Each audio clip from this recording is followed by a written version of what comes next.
जाए, जो कुछ सारी जिंदगी उन्होंने किया उस पर अमल किया जाए। ये ना हमारी देगों के मोहताज हैं, ना हमारे फूलों के मोहताज हैं, ना हमारी चादरों के मोहताज हैं। ये क्या चाहते हैं कि अल्लाह की मखलूक इधर आए और कुछ लेके जाए। ये बांट रहे हैं। अल्लाह के महबूब पाक से सब ने जो कुछ इनको अता फरमाया वो बांट रहे हैं।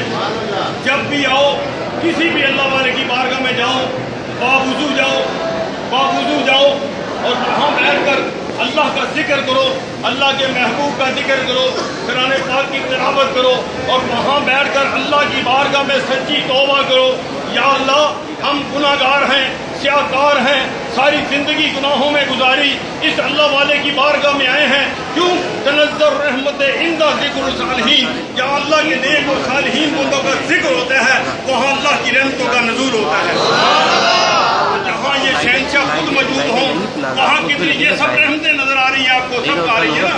आज से 10-20 साल पहले भी आपने देखा होगा। ये क्या है? ये सरकार का फैज़ है, ये क़यामत तक चलेगा, ये वसी से वसी होता जाएगा।